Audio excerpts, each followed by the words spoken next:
శ్రీమాత్రే నమః శ్రీ గురుభ్యో నమః. తదుపరి మీనరాశి. మీనరాశి వారికి సంబంధించి 2025 జనవరి మాసం ఎలా ఉంది ఇప్పుడు మనం తెలుసుకుందాం. 2025 జనవరి మాసంలో మీనరాశి వారికి సంబంధించి చాలా వరకు మొదటి 3 వారాలు కూడా అంత ప్రత్యేకంగా ఏం లేవని చెప్పుకోవచ్చు. చాలా రకాలైనటువంటి ఇబ్బందులు, మానసిక ఒత్తిడి, శ్రమ చేయడము, కష్టపడడము, మాటలు పడడము ఇవన్నీ కూడా అధికంగా ఉన్నాయి. ఎందుకు అంటే ఈ మీనరాశి వారికి సంబంధించి ఏలిననాటి శని ప్రభావం అనేటువంటిది చాలా తీవ్రంగా కనిపిస్తుంది. అయితే ఈ జనవరి మాసం తర్వాత ఆఖరి వారం నుంచి కాస్త మంచి కాలం అనేటువంటిది ప్రారంభమైందని చెప్పొచ్చు. ఎందుకు అంటే జనవరి మాసం ఆఖరి నుంచి చూసుకుంటే ఫిబ్రవరి ఎండింగ్ వరకు తర్వాతకు వచ్చేటువంటి నెల రోజుల్లో కూడా గ్రహాలన్నీ కూడా మారుతూ ఉన్నాయి. ఇప్పుడు ఉదాహరణకు చెప్పాలి అనంటే ఒకళ్ళు మనం పైన చాలా కోపంగా ఉన్నారనుకోండి.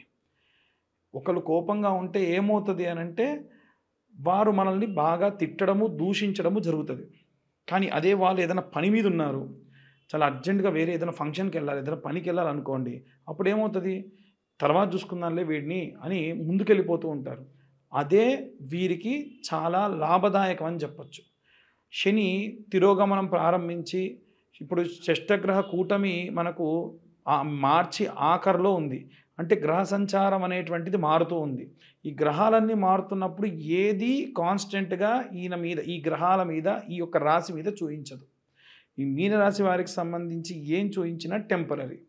ఎవరన్నా మిమ్మల్ని దూషించినా టెంపరరీగా, తర్వాతకి పోనీలే వదిలేస్తారు. తర్వాతకి ఇంకొకళ్ళు వస్తారు, వారు ఏదన్నా మిమ్మల్ని ఇంకో రకంగా టార్గెట్ చేస్తారు, మళ్ళీ వాళ్ళు వదిలేస్తారు. ఇది జరుగుతూ 3 వారాల తర్వాత నుంచి ఉపశమన కాలం అని చెప్పొచ్చు. చాలా అద్భుతంగా ఉంటుంది. కుటుంబ బాధ్యతలు అధికంగా ఉన్నటువంటి పెద్దలు ఎవరైతే ఉంటారో, ఒక మధ్య వయస్కు దాటిన వారికి కూడా ఉపశమన కాలం అని చెప్పొచ్చు. నేను ఇప్పుడు చెప్పేటువంటి ఈ ఏదైతే ఉందో అది 12 సంవత్సరాల నుండి 60 సంవత్సరాల లోపు ఉన్నటువంటి వారికి ప్రత్యేకంగా, 60 సంవత్సరాలు దాటితే మళ్ళీ 12 సంవత్సరాల వరకు కూడా అంతగా ఏమి ఇబ్బంది ఉండదు. ఏలినాటి శని ప్రభావం ఉంటే వారు ఏదన్నా తినాలనుకుంటే, షుగర్ ఉంటే ఇంట్లో ఉన్న వాళ్ళందరూ కలిసి తిట్టి నోటి దాకా ఉన్నది లాగేస్తారు. ఇది కూడా బాధే కదా. కాబట్టి అలాంటి బాధలు పడే వాళ్ళు ఉంటారే తప్ప అంతకంటే ఎక్కువ ఏది ఉండదు. అయితే ఈ విద్యార్థుల విషయానికి వస్తే మొదటి నుంచి మనకు మీనరాశి గురు రాశాధిపతి కాబట్టి జాతకరీత్యా గురు ఉచ్చస్థితిలో ఉంటే విద్యార్థులకు అంత ప్రమాదమేం లేదండి. అలా కాకుండా పిల్లలకి జాతకరీత్యా ఉచ్చస్థితిలో లేకుండా గురు నీచంలో ఉంటే కనుక చాలా ప్రమాదము.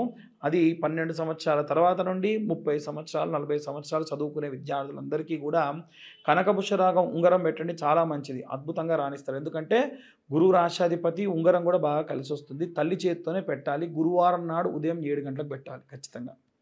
ఇక ఉద్యోగస్తులకు కూడా అంతే. ఉద్యోగస్తులు కూడా మీనరాశి వాళ్ళు ఎవరైనా ఉంటే కనకపుష్యరాగం ఉంగరం చాలా బాగా పనిచేస్తుంది. చూపుడు వేలు, ఇండెక్స్ ఫింగర్ మాట్లాడే శక్తిని బాగా పెంచుతుంది, మాట్లాడే దాంట్లో స్వచ్ఛతనిస్తుంది. కాబట్టి ఎవరైతే ఉంగరం పెట్టుకుంటారో ఎడమ వైపు ఉన్నటువంటి గుండె కానీ, ఎడమ వైపు ఉన్నటువంటి నరం కానీ బాగా పనిచేస్తుంది. బ్రెయిన్కి సంబంధించి చాలా యాక్టివ్గా మాట్లాడతారు, చాలా స్పాంటేనియస్గా మాట్లాడతారు, వాక్చాతుర్యం పెరుగుతుంది. ఇవే కదా కావాల్సింది విద్యార్థులకు కానీ, ఉద్యోగస్తులకు కానీ.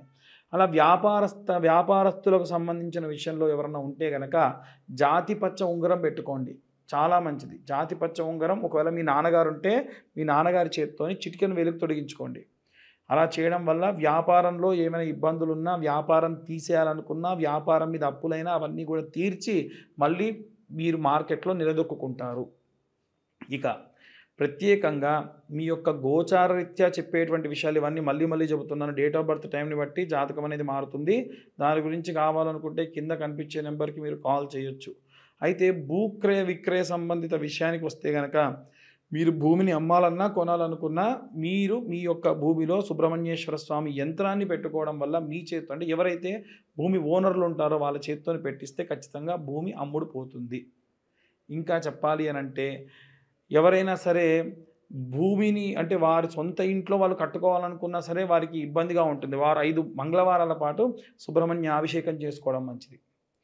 అలాగే ఎవరైనా కోర్టు వ్యవహారాల్లో ఇబ్బంది పడేవారు ఉంటే కూడా వారు కూడా సుబ్రహ్మణ్యేశ్వర స్వామికి అభిషేకం చేయించుకోవడం, విజయవాడ పరిసర ప్రాంతాల్లో ఉంటే మోపిదేవి దేవాలయానికి, నెల్లూరు పరిసర ప్రాంతాల్లో ఉంటే కనుక మీరు తిరుత్తని కానీ పళని కానీ దేవాలయానికి వెళ్ళొచ్చు. ఒకవేళ హైదరాబాద్లో ఉన్న వాళ్ళైతే మనకు స్కందగిరి దేవాలయం ఉందిగా, అక్కడికి వెళ్ళి మనం ప్రశాంతంగా స్వామివారికి అభిషేకాది క్రతువులు చేసుకొని ఉత్తమమైనటువంటి స్థితిని పొందవచ్చు. ఇక అన్ని వర్గాల వారు ఎలాంటి రెమెడీస్ పాటించాలనేటువంటి విషయాన్ని ఇప్పుడు మనం తెలుసుకుందాం. మనకి ఈ యొక్క జనవరి మాసంలో ప్రత్యేకంగా విద్యార్థులకి, గృహిణులకి, వ్యాపారస్తులకి, సినీ రాజకీయ రంగాల వారికి, వివాహం కోసం ఎదురు చూసే వారికి, కోర్టు గొడవలకు సంబంధించి ఇబ్బందులు ఉన్న వారికి కాను, అలాగే ఏవైనా గృహ నిర్మాణ కార్యక్రమాలు చేసేవారు ఎవరైనా ఉంటే వారికి సంబంధించి ప్రత్యేకమైనటువంటి గ్రహస్థితి వల్ల మనకి బుధాదిత్య యోగం కానీ, అలాగే జనవరి మాసంలో జరిగేటువంటి గ్రహ సంచారాన్ని బట్టి మార్చి వరకల్లా వచ్చేటువంటి షష్టగ్రహ కూటమి, చతుర్గ్రహ కూటమి వల్ల వచ్చేటువంటి ఎన్నో రకాలైనటువంటి మార్పుల వల్ల మనం కొన్ని రెమెడీస్ చేసుకోవడం చాలా చాలా ఉత్తమం. అవి ఏమేం చేసుకోవాలి, ఎవరెవరు ఎలాంటివి చదువుకోవాలి అనేది ఇప్పుడు మనం తెలుసుకుందాం. విద్యార్థుల విషయానికి వస్తే కనుక విద్యార్థులందరూ కూడా ఓం వాగ్దేవ్యై నమః అన్న మంత్రాన్ని ప్రతిరోజు 11 మార్లు పఠనం చేస్తూ వీలైనంత వరకు వారానికి ఒక్కసారైనా సరే నీలా సరస్వతి స్తోత్రాన్ని వినడం కానీ పఠనం కానీ చేయించడం చాలా చాలా మంచిది. అలాగే గృహిణులందరూ కూడా అయితే కనుక రోజు మీ ఇంట్లో ఒక చిన్న అమ్మవారి యొక్క విగ్రహం కానీ, ఒక బొటనవేలు పరిమాణంలో ఒక విగ్రహాన్ని పెట్టుకొని అమ్మవారి ముందు ఒక ఒక్క పెట్టుకొని శ్రీమాత్రే నమః అనుకుంటూ 108 సార్లు కుంకుమతో అర్చన చేసుకోవడం చాలా చాలా ఉత్తమం. అలాగే ఎవరైనా ఉద్యోగస్తులు కానీ, వ్యాపారస్తులు కానీ ఇప్పుడు నేను చెప్పేటువంటి ఈ మంత్రాన్ని పఠనం చేయడం చాలా చాలా శ్రేయస్సుకరం. ఆ మంత్రం ఏమిటి అంటే ఓం క్లీం కృష్ణాయ వాసుదేవాయ హరయే పరమాత్మనే ప్రణతక్లేశనాశాయ గోవిందాయ నమో నమః. ఈ మంత్రాన్ని ఈ యొక్క ఇంట్లో ఉన్న వారందరూ కూడా ఎవరైతే వ్యాపారంలో ఉన్నటువంటి వారు ప్రత్యేకంగా చేయడం మంచిది. అలాగే మీ వ్యాపార స్థలం దగ్గర ప్రతిరోజు సాయంత్ర సమయంలో ఐటీలో ఉండేటువంటి వ్యాపారస్తులు ఉంటారు, పెద్ద పెద్ద ఎంఎన్సీలో ఉండేటువంటి వ్యాపారస్తులు కూడా ఉంటారు. నేను చెప్పేటువంటిది అన్ని వర్గాల వ్యాపారస్తులకి కూడా అనేటువంటిది బాగా గమనించాలి. ఇందాక చెప్పిన ఉద్యోగస్తులకు కూడా ఒక పచారీ కొట్లో పనిచేసే ఉద్యోగస్తుడు ఉంటాడు, అలాగే ఒక ఎంఎన్సీ కంపెనీలో పనిచేసేటువంటి ఉద్యోగస్తుడు ఉంటాడు. అందరికీ కలిపి చెప్పినటువంటి మంత్రం అది.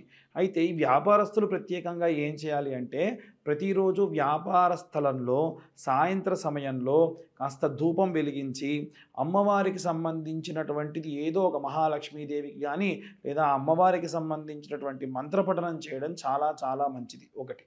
రెండవది ఏమిటి అంటే మీరు వ్యాపార స్థలాన్ని బంద్ చేసి వెళ్ళేప్పుడు ఒక పేపర్ తీసుకొని కుడివైపు 3 సార్లు ఎడంవైపు ఒకసారి తిప్పి అక్కడ పడేసి వెనక్కి తిరిగి చూడకుండా వెళ్ళిపోవడం చాలా చాలా ఉత్తమం.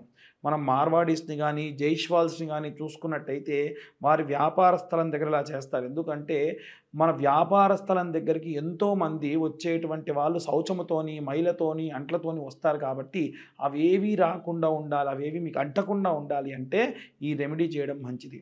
అలాగే వ్యాపార స్థలం దగ్గర కౌంటర్లో ఒక పటికని ఉప్పులో పోసి గాజు పాత్రలో ఉప్పు పోసి పెట్టుకోవడం మంచిది. నిమ్మకాయని గాజులో వేయడం వల్ల అది తేలితే మంచిది, మునిగిపోతే అంత శ్రేయస్కరం కాదు. అలాగే మీరు క్లీనింగ్ చేసేటప్పుడు కొంచెం ఉప్పు పసుపు వేసిన నీళ్ళతోని క్లీన్ చేయించడం వల్ల కూడా సకల గాలి ధూళి యంత్ర మంత్రాల వల్ల వచ్చినటువంటి దోషాలు కూడా పోతాయి. ఇక ప్రత్యేకంగా సినీ రాజకీయ రంగాల వారు కానీ ఎవరైనా సరే కోర్టుల్లో పనిచేసి కోర్టు కేసులతో తిరిగేటువంటి వాళ్ళు పబ్లిక్ పోర్టల్లో బాగా ఉంటారు కాబట్టి మనకు దుర్గా కవచము అనేటువంటి కవచం ఉంటుంది. ఈ దుర్గా కవచం ఎలా ఉంటుందంటే శృణోదేవి ప్రవక్ష్యామి కవచం సర్వసిద్ధిదం పఠిత్వా పాఠయిత్వా చ నరోముశ్చేత సంకటాత్ ఇలా ప్రారంభమవుతుంది. అమ్మవారికి సంబంధించి 8 శ్లోకాలు ఉంటాయి. ప్రతిరోజు అది చదువుకోండి.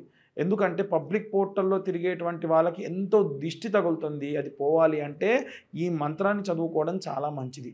ఇక ప్రత్యేకంగా ఏవైనా సరే ఒక పఠనాన్ని, ఒక మంత్రాన్ని మనం జపంగా చేయడం మంచిది అనుకుంటే ఎలా అనుకుంటే, ప్రతిరోజు అసుర సంధ్యా సమయంలో పంచాక్షరి మంత్రం అంటే ఓం నమ శివాయ అనే మంత్రాన్ని పఠనం చేయడం చాలా చాలా శ్రేయస్కరం. నిర్మాణ రంగంలో ఉన్న వాళ్ళైతే గనక శరవణ భవాయ విద్మహే కార్తికేయాయ ధీమహే తన్నో స్కంద ప్రచోదయత్. ఎందుకంటే ఆయన భూమిని చీల్చుకుంటూ పుట్టాడు కాబట్టి భూమికి సంబంధించిన మంత్రం, కుజుడికి సంబంధించిన మంత్రము, సుబ్రహ్మణ్య స్వామికి సంబంధించిన మంత్రం చాలా చాలా కాపాడుతుంది. ఈ యొక్క మంత్రపఠనాన్ని, రెమెడీస్ని ఫాలో అయ్యి అందరూ కూడా చాలా శ్రేయస్కరంగా ఉంటారని కోరుకుంటున్నా. అందరికీ కూడా మకర సంక్రాంతి శుభాకాంక్షలు, అలాగే నూతన ఆంగ్ల సంవత్సర శుభాకాంక్షలు. ఎవరైనా సరే జాతకాలకు సంబంధించి ఫోన్ చేస్తూ ఉన్నారు, దయచేసి వాట్సాప్ చేయండి. ఒకవేళ కాల్ చేయదలుచుకుంటే కింద ఇచ్చేటువంటి నెంబర్కి మీరు కాల్ చేయొచ్చు. పూర్తి జాతకాన్ని 60 పేజీల్లో క్యాలిక్యులేషన్స్ చేసి మీకు పంపించి పూర్తిగా మీతోని ఒక అరగంట సేపు మాట్లాడడం జరుగుతుంది. ఈ క్యాలిక్యులేషన్స్కి గాను మాకు కాస్త 3 నుంచి 4 గంటల సమయం పడుతుంది. గతంలో చాలామంది 5,000, 6,000 తీసుకునేవారు ఉన్నారు. కానీ కేవలము రూ. 1,521 మాత్రమే తీసుకుంటూ అందరికీ కూడా ఈ జాతక వసతిని కలిగిస్తూ ఉన్నాము. ఎవరన్నా కావాల్సి ఉంటే కింద కనిపించే నెంబర్కి ఫోన్ ఆర్ వాట్సాప్ చేయగలరని కోరుతున్నాము.